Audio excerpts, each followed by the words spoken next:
Mother's tears were perfect, a single drop, calculated to fall at the precise angle, the timing of her collapse, the delicate way she dabbed her eyes with a handkerchief. It was beautiful, like a scene from a tragic movie. Poor thing, they whispered. Her only daughter, yet she couldn't be there at the end. The mourners were drunk on my parents' performance. They saw them as tragic heroes, but I was watching closely. I saw the cuff of the Italian silk morning dress my mother wore. Inside the sleeve, a small piece of plastic remained. It was the fastener from a price tag. And later, after the funeral, when we returned to the house, she said she wanted water, but she got lost in the kitchen. She stood in front of the cupboard that hadn't moved in 30 years. She didn't even know where the glasses were kept, in the house where she was born. People say I am cold-hearted. They ask if I have no soul for turning away my mother, who had just lost her father. But what if those tears weren't for the loss of a loved one? What if they were simply the panic of losing a wallet? On that day, I refused to participate in their performance. I quietly closed the door.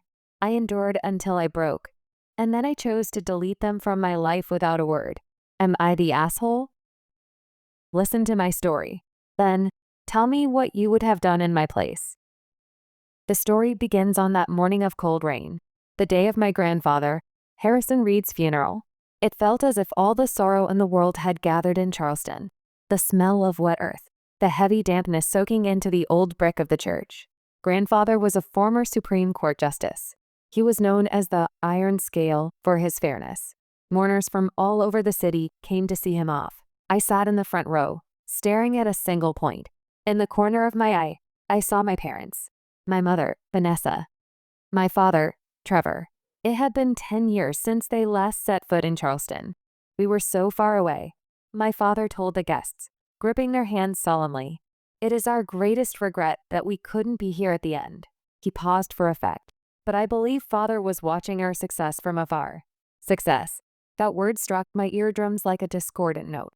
Did he mean their success in hopping from one ski resort to another, or their success in living off grandfather's wire transfers? When grandfather was hospitalized, they didn't come back. They said they couldn't cancel their cruise reservations. When grandmother died, they didn't send a single flower. They claimed they were too emotionally distraught to fly. "Cassidy, are you all right?" Suddenly, a sweet scent drifted toward me. Chanel number 5. Mother was approaching. Her perfect makeup hadn't shifted an inch, even in the pouring rain. "You look pale," she said softly. "Poor thing. You depended on grandfather so much. You must be lost without him." Her voice was full of love and mercy. The people around us looked at us with sympathetic eyes. "Look at that brave daughter. Vanessa has become such a dignified woman. Compared to her, the granddaughter, Cassidy. She hasn't said a word. Isn't she a bit cold?" I swallowed the urge to shake off my mother's hand. I remembered the breathing technique grandfather taught me. In hold out. To show emotion is to hand a weapon to your enemy. I felt like I could hear his voice. I looked into my mother's eyes. There was no sadness there. There was only anticipation for the show called Inheritance, and a cold calculation of how to deal with me, the inconvenient accessory. That was when I saw it. The wrist she had draped over my shoulder. Inside the cuff, the transparent plastic tag pin, a brand new dress bought for today. For 30 years, she never cared about her parents' health, but for this day, she prepared a perfect costume of grief. That small piece of plastic told me everything about her true nature. The car ride to grandfather's estate was suffocating. Only the sound of rain filled the silence. Father kept checking me in the rearview mirror. His eyes were assessing me, like he was appraising an object. Mother sat in the passenger seat, fixing her lipstick. "Hey, Trevor," she said, smiling at her reflection. "That house is getting a bit old, isn't it? Maybe it needs a remodel." "Yeah," he replied, "especially that garden. It's too overgrown. We should flatten it. Expanding the garage would increase the property value." It hadn't even been an hour since grandfather was buried. Yet, they were already discussing how to liquidate the landscape he loved. The garden grandmother had tended with such care. The hibiscus garden she spoke to every day. They dismissed it as overgrown. I clenched my fists on my lap. The pain of my nails digging into my skin was the only thing keeping me grounded. When we arrived at the estate, my parents walked through the front door like returning royalty. So nostalgic, Mother said, spreading her arms wide. Remember when I used to play the piano here, Trevor? Of course, he lied. Your Chopin was magnificent. It was a lie. The piano was gone before Mother ran away from home. Father and Mother met after she had already left. Father had only visited this house once, to ask for grandfather's blessing. I knew from grandmother's diary that he had asked for money and was turned away. Their memories had been conveniently rewritten. In their minds, they were loved. They were victims. And now, they had returned as the rightful heirs. That twisted perception was the silent insanity I feared most. Cassidy. Mother turned to me. I'm thirsty. Could you get me some water? I can't find the glasses. I held my breath. She was standing at the entrance to the kitchen. Right behind her was the large cupboard. It was an antique cabinet with glass doors. Inside, grandmother's crystal glasses were lined up in rows. Anyone could see it was a cupboard, but Mother didn't notice. Or rather, she didn't care to know. She didn't know where grandfather read his books. She didn't know where grandmother drank her tea. 30 years of absence. That overwhelming blank space was condensed into her careless question. Where are the glasses? I silently pointed. Right behind her. Oh, they were here. She laughed without a hint of guilt. I didn't notice. She opened the cabinet roughly. She took out a Baccarat glass grandmother cherished the most. It was a glass grandmother only used for special occasions. Mother used it to drink tap water. Gulp. The sound echoed in the quiet house. She placed the glass on the table, without a coaster. The wet bottom left a ring on the mahogany table grandfather had polished so carefully. In that moment, I understood. To them, this house was not a place of memories. It was just a container, a box to be emptied of valuables and then discarded. Something cold and heavy settled deep in my chest. It was beyond anger. It was a deep resignation. Grandmother's words came back to me. On a cold winter morning, warming my hands in the frost-covered garden, she had said, "The fruit belongs to the hand that endured the frost." Grandma, they don't know the frost. They don't know the cold of winter or the freezing nights. So why do they try to devour the ripe fruit as if it were their right? The next day, Mr. Avery, the lawyer, arrived. It was time to read the will. The air in the study was tense. We sat across the heavy oak desk.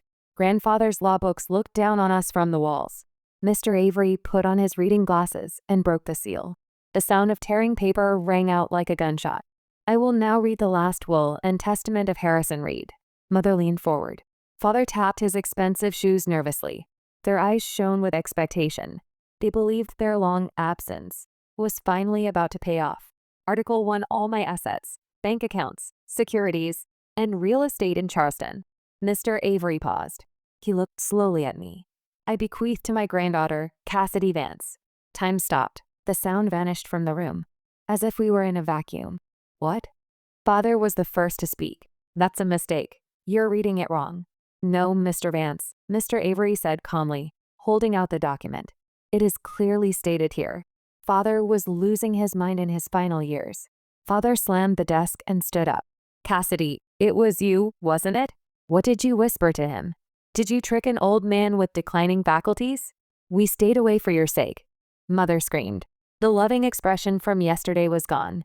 In its place was the face of a starving beast. We wanted you to be independent. We wanted you to grow up. And this is how you betray us. I stared quietly at my teacup. The surface of the liquid rippled with the vibration of Father shouting. Betray? I spoke for the first time. Who betrayed whom? My voice was quiet, but it echoed through the room. Father and Mother choked on their words for a moment. You haven't come back once in 30 years. I stated the facts calmly. Not when grandmother died. Not when I graduated. Not when grandfather collapsed. You said you were busy and never came. We had work. It couldn't be helped. Father yelled his excuse. No. I shook my head. Grandmother's diary records exactly where you were. Skiing in Aspen. A Mediterranean cruise. Shopping in Paris. Is that your work? Cassidy. Mother grabbed my arm. Her nails dug in. Listen, we are worried about you. A young girl like you can't manage this much money. Bad people will come after you. So, let us manage it for you. Okay? As family. As family.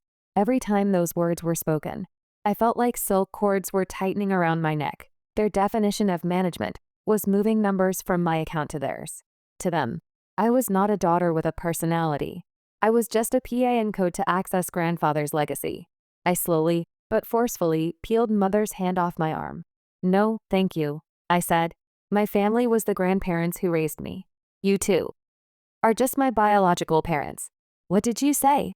Mother looked at me with disbelief. How dare you say that to your parents? You ungrateful child. Please leave. I pointed to the door. This is my house. The house grandfather entrusted to me. It is not a place for you to soil. Father turned red and spat out a parting threat. You'll regret this, Cassidy. This is war. I'll teach you how the adult world works. They left like a storm. The sound of the front door slamming shook the entire house. I was left alone in the study. Silence returned, but it wasn't a peaceful silence. It was a heavy silence, pregnant with the long, painful battle to come.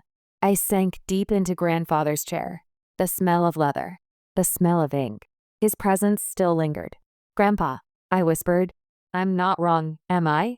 Outside the window, the rain continued to fall. The hibiscus in the garden swayed in the wind, but they did not break. Their roots held firm, enduring the storm. I had to endure too, just like those flowers. They are serious. Elena Foster, my lawyer, tossed a stack of documents onto her desk. She was grandfather's former student. She was feared as a southern viper for her sharp tongue, but to me, she was like a reliable older sister. I've checked the complaint. Elena adjusted her glasses and smiled coldly. Undue influence and testator's mental defect, typical accusations. I sighed. It's just like them. They truly believe they are the victims. Yes, that's the most troublesome part. Elena's expression turned serious. If they were malicious liars, we could poke holes in their contradictions. But they believe their own lies are the truth. Their cognition is distorted. In their narrative, you are the poor daughter brainwashed by evil grandparents. She was right. In the weeks since the lawsuit began, I had felt it in my skin. One afternoon, a call came into my workplace at the district attorney's office. My boss, Mr. Langston, stopped me with a troubled look. Cassidy, I got a call from your mother. From my mother? A bad feeling ran up my spine. Yes. She was crying, saying she was worried you were mentally unstable, and it was affecting your work. She begged me to give you some time off. Mr. Langston smiled wryly. Of course, I told her your work was perfect and refused. But she was quite desperate. She kept saying, that child is brainwashed. I bit my lip. They were reaching into my workplace, wearing the mask of concerned parents, trying to damage my reputation. The attacks didn't stop there. In my mailbox at home, I found a letter from a local church. We consulted with your mother. Why don't you come for counseling to restore family bonds? God preaches forgiveness. At the supermarket, old acquaintances looked at me with a mix of pity and curiosity. Cassidy, I heard it's tough. Your parents are such fine people. It's a shame to fight over inheritance. Your grandfather must be crying in heaven. Mother was using her network in Charleston society to fill in the moat around me. Poor Vanessa. Ungrateful Cassidy. That narrative eroded my life like a slow poison. There was no violence, no shouting, just the violence named good intentions and worry trying to suffocate me. I took refuge at grandfather's estate on the weekend. It was the only sanctuary their voices couldn't reach. I went out into the garden.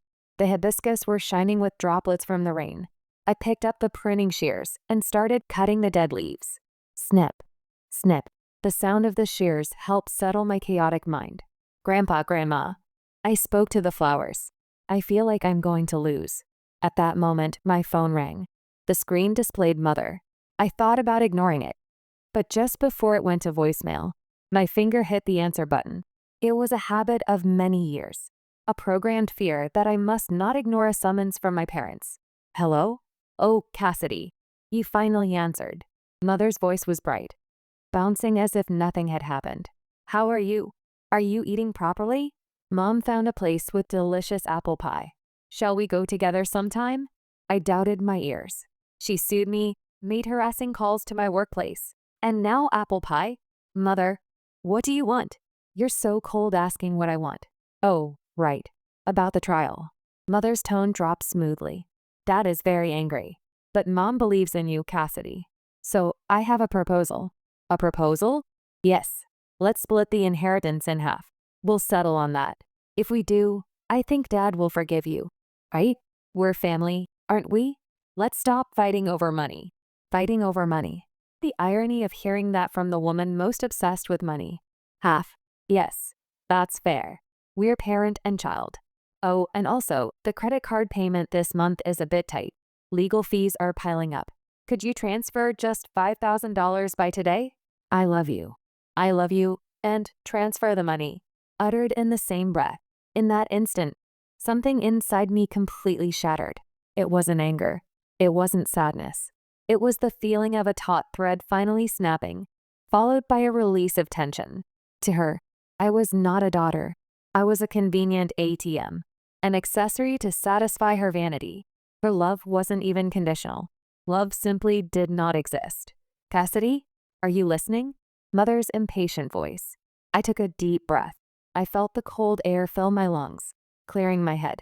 Mother, what is it? Will you transfer it? No. What? I won't give you a single cent. Not the inheritance. Not my salary. Not my time. Nothing. What are you saying? Speaking to your mother like that. I'll see you in court. Until then, don't ever call me again. I hung up. I blocked her number. My hands were no longer shaking. Instead, a quiet but firm resolve was lit deep in my chest. Look at this, Elena said a few days later. I gasped when I saw the document she handed me. It was a copy of the evidence my parents had submitted to the court. There was a medical certificate signed by a doctor I didn't know. Patient, Harrison Reed. Diagnosis, Alzheimer's dementia, severe. No capacity for judgment. The author was Dr. Marcus Lawrence. The date was 2 months before grandfather died. March 12. Dr. Lawrence? I've never heard that name. I searched my memory.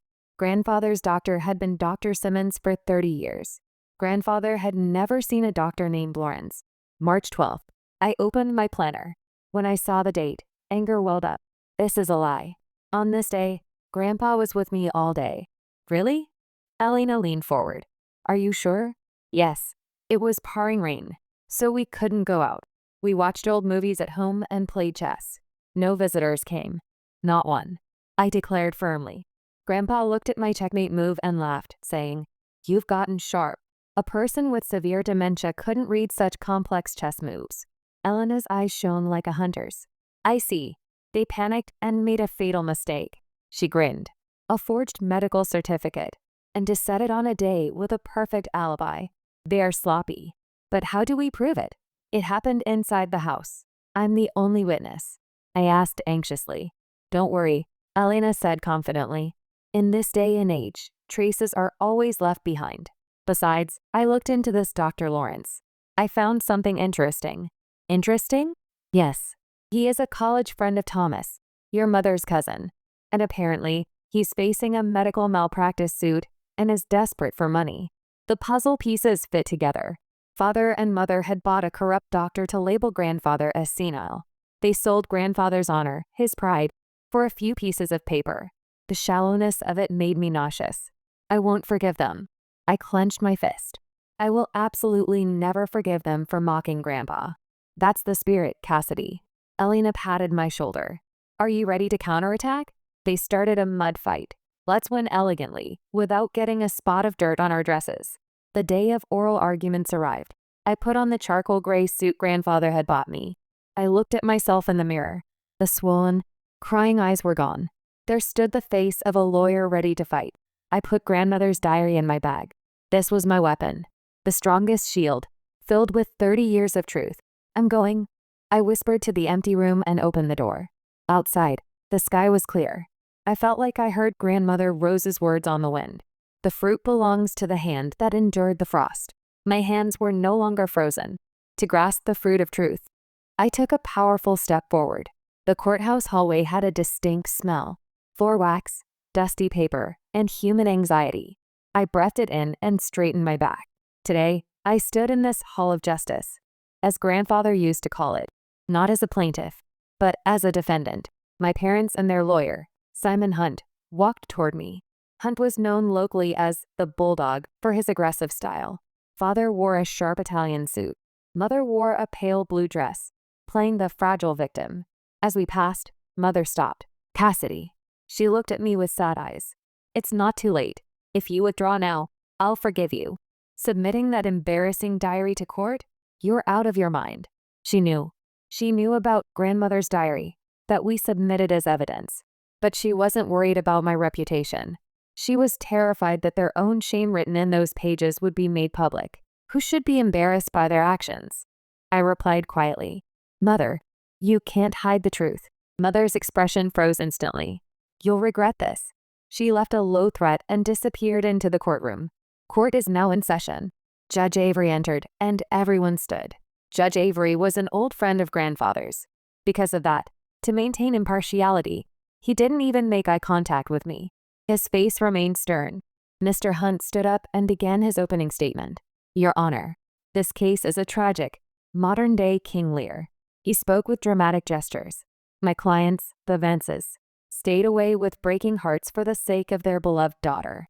But the defendant, Cassidy Vance, used that parental love to brainwash her grandfather, whose judgment was failing.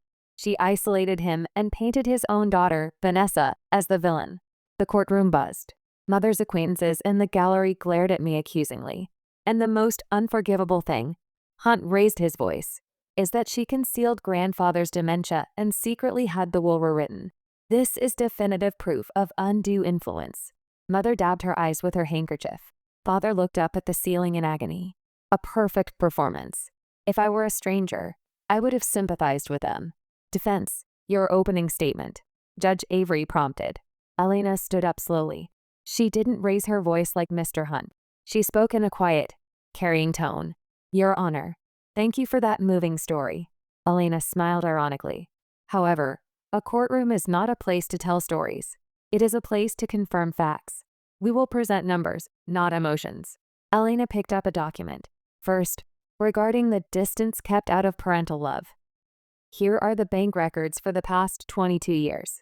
She projected the numbers onto the screen. Records of wire transfers from Harrison Reed to the plaintiffs, the Vances. 1998, $50,000. 2005, $120,000. 2015, $300,000 to pay off a mortgage. Total, $845,000. The courtroom fell silent. $845,000. In contrast, the number of times the Vances visited Charleston. Elena showed the next slide. In the past 22 years, exactly 10 times. Of those, only 2 visits lasted longer than 3 hours. The rest were simply to pick up a check from grandfather's study and leave. The murmur in the gallery changed. The finger of blame began to turn from me to my parents. And the time the defendant, Cassidy Vance, spent with her grandfather. Elena lifted a thick stack of papers. These are the security system logs for grandfather's house. Every Sunday, from 10 a.m. to 8 p.m., there is a record of her entry ID, over 1,500 times, during university exams. During busy times at work, she never missed a visit. She ate dinner with him. She talked with him. Elena looked straight at the judge. Is this brainwashing, or is it simply love? Attorney Hunt couldn't hide his panic. Objection. Past financial records are irrelevant. The issue is Harrison's mental state at the time the will was written. Sustained. Judge Avery nodded. Call the plaintiff's witness, Dr. Marcus Lawrence. The door opened, and Dr. Lawrence entered. He was a small, nervous-looking man. Standing on the witness stand, he kept adjusting his glasses, pushing them up with his middle finger. A unique habit. Mr. Hunt began the questioning. Dr. Lawrence, you examined Harrison Reed on March 12th, correct? Yes. I made a house call. What was his condition? He was very confused. He didn't know who I was and was wandering around the house looking for his deceased wife. It was clearly end-stage Alzheimer's. Mother let out a sob. Oh, Papa. And he seemed extremely afraid of his granddaughter, Cassidy. He was terrified that she would get angry at him. Dr. Lawrence continued his testimony fluently. Mr. Hunt looked at me with a triumphant face. No further questions. Elena stood up. She held only a single tablet device in her hand.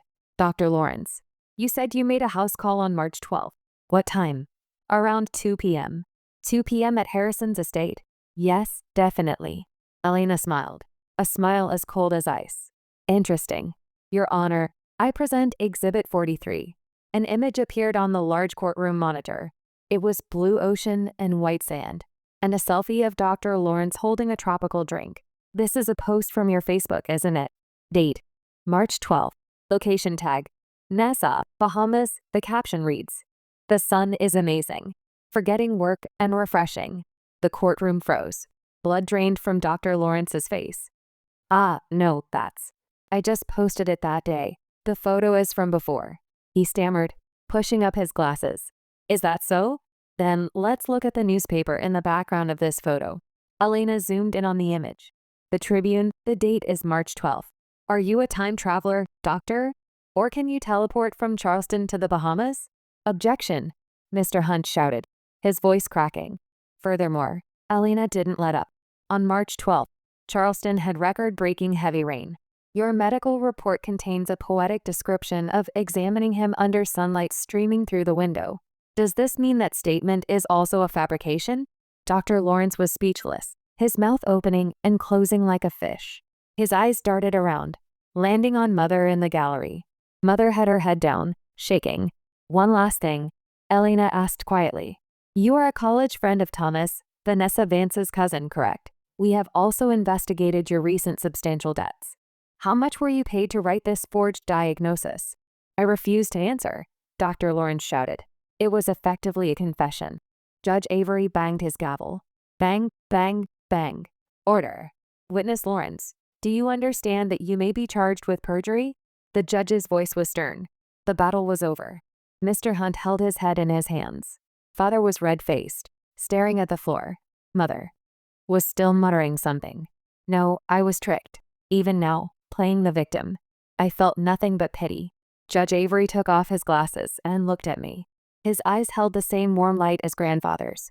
Then he turned to my parents, his tone dropping. I knew Harrison Reed well. He was a man of clear mind and noble soul until the very end. To insult him with a diagnosis of dementia is to deny his entire life. The judge paused, then delivered the verdict. The plaintiff's claims are dismissed in their entirety. The will is valid. Cassidy Vance is the rightful heir. Furthermore, the plaintiffs are ordered to pay all legal costs, including the defendant's attorney fees. And I am ordering an investigation into Dr. Lawrence and the plaintiffs for evidence tampering and subornation of perjury. Bang! The dry sound of the gavel echoed. It was the sound of our family illusion completely collapsing. I shook hands with Elena. "Thank you, Elena. No, you won. The truth you accumulated shattered their story." When we walked out of the courtroom, the sunset was glowing. The sky after the rain was painfully blue and clear. My parents were waiting. Mother wasn't crying anymore. Her makeup was ruined, and she approached me with a demonic expression.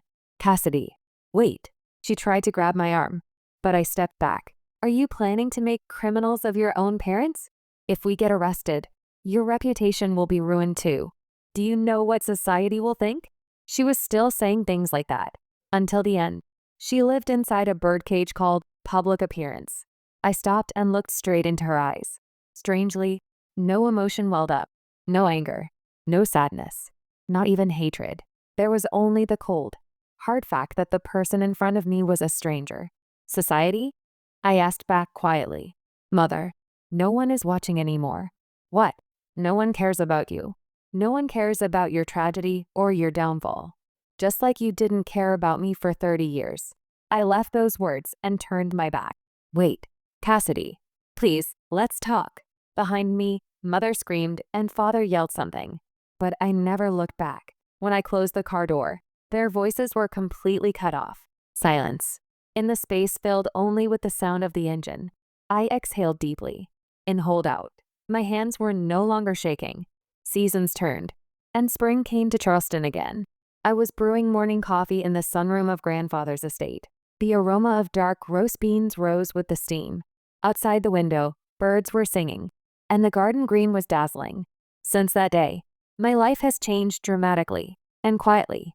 The result of the trial was reported briefly in the local paper, but people who love scandal soon moved on to other topics.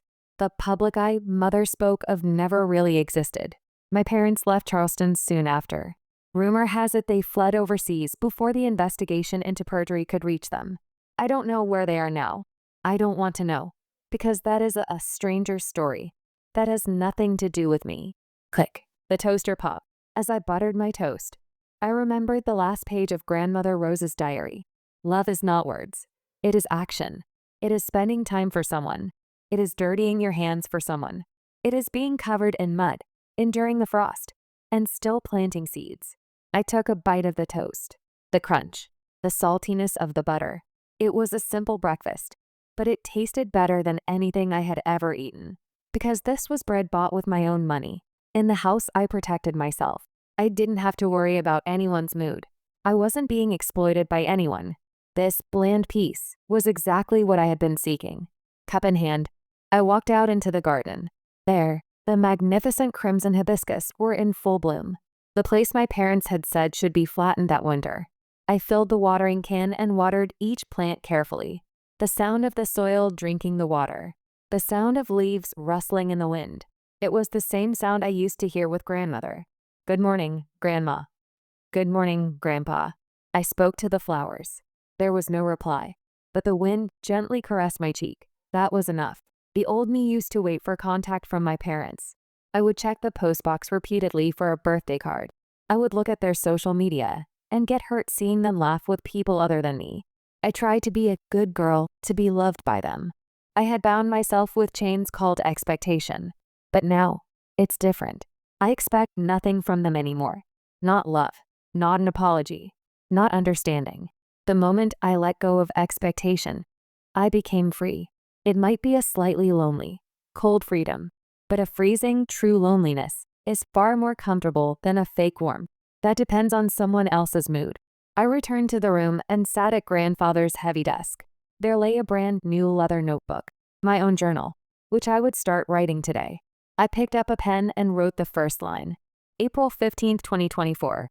Weather, sunny. The hibiscus in the garden are in full bloom. I plan to have tea with Elena this afternoon. I put down the pen. My phone vibrated. I looked at the screen. No caller ID. Probably mother, calling from overseas, begging for money, or perhaps words of resentment. I picked up the phone. I didn't even press the block button. I simply turned it over and placed it back on the table. Buzz, buzz. The vibration continued for a while, but eventually it stopped. Silence. Complete silence returned. I threw open the window. The spring breeze swept away the old air in the room. Grandmother's words were right. The fruit belongs to the hand that endured the frost. I looked at my hands, slightly dirty with soil, but strong, adult hands. With these hands, I will cultivate my life. Winter is over. The frost called family will never fall on my garden again. If there is someone in your life who brings winter, please do not forget, closing the door is not cruelty. It is a noble choice to protect your own garden. What will your hands protect? What will they grow? Let me hear your story in the comments.